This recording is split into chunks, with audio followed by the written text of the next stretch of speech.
देखिए, चुनावी साल में बिहार में आरक्षण का मुद्दा गरमा रहा है। तेजस्वी यादव आरजेडी ऑफिस के सामने पार्टी नेताओं कार्यकर्ताओं के साथ आरक्षण के मसले पर धरना देने वाले हैं। हम कैमरा पर्सन शैलेश से कहेंगे आपको तस्वीरें 48 वर्षों की शैक्षणिक उत्कृष्टता के साथ 23 से भी ज्यादा प्रमुख बीटेक प्रोग्राम्स और 600 से अधिक अंतर्राष्ट्रीय छात्रों के साथ विज्ञान डीम्ड टू बी यूनिवर्सिटी देश की बेहतरीन यूनिवर्सिटी में से एक है। यहाँ पर तैयारी पूरी हो गई है, मंच बनकर तैयार है।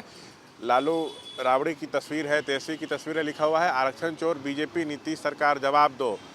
महागठबंधन की तेजस्वी सरकार में दलितों, आदिवासियों एवं पिछड़ों, अति पिछड़ों के लिए बढ़ाए गए 65% आरक्षण को संविधान की 9वीं अनुसूची में नहीं डालने से आरक्षित वर्गों की 50,000 नौकरियां खाने वाली नीतीश भाजपा सरकार जवाब दे। इन लोग का साफ तौर से कहना है कि जो बढ़ा हुआ आरक्षण को रद्द किया गया, इससे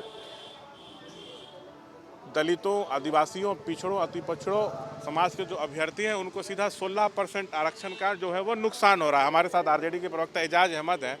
महागठबंधन सरकार में जातीय गणना हुई, फिर आरक्षण का दायरा बढ़ा, 65% किया गया, पटना हाई कोर्ट ने रद्द इसको कर दिया। अब आप लोग क्या चाहते हैं? देखिए, हम लोग चाहते हैं कि भारत सरकार इसको 9वीं अनुसूची में शामिल कर ले, ताकि केस मुकदमे से मामले को अलग रखा जा सके। और जिस तरह की राजनीति भारतीय जनता पार्टी और जनता दल यू जो डबल इंजन सरकार है वो आरक्षण के मामले में कर रही है, स्पष्ट रूप से दिख रहा है। जबकि जिस दिन 65% आरक्षण की व्यवस्था लागू की गई थी, उसी दिन बिहार कैबिनेट से प्रस्ताव भेजा गया था केंद्र सरकार के पास कि इसको 9वीं अनुसूची में शामिल कर लिया जाए।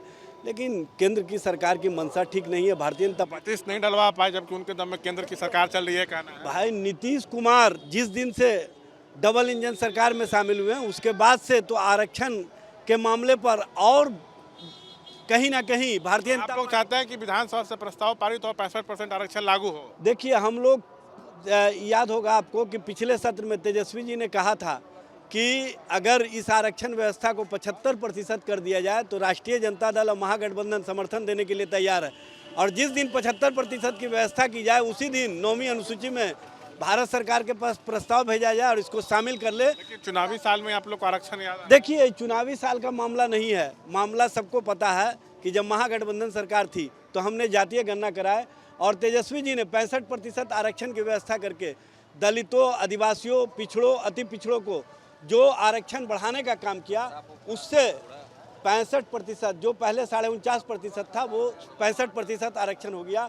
ये 16% का जो नुकसान हो रहा है, अभी जो नियुक्तियां की जा रही है, चाहे TRE3 का मामला हो या अन्य तरह की नियुक्तियां, उसमें लगभग 50,000 जो आरक्षित वर्ग के लोग हैं उनको नुकसान हो रहा है। और इसकी भरपाई कौन करेगा, ये न भारतीय जनता पार्टी कह पा रही है, न नीतीश कुमार कह पा रहे हैं। ये लोग आरक्षण चोर हैं, आप लोग लिखे हुए हैं। आरक्षण चोर इसलिए हैं कि 16% आरक्षण किस तरह से साजिश का शिकार बना, ये सबको पता है। ये बताने की आवश्यकता नहीं। तो ये थे तमाम मसलों पर बातचीत करते हुए एजाज अहमद। कैमरा पर्सन शैलेश के साथ मैं शशांक कुमार, ABP न्यूज़ पटना।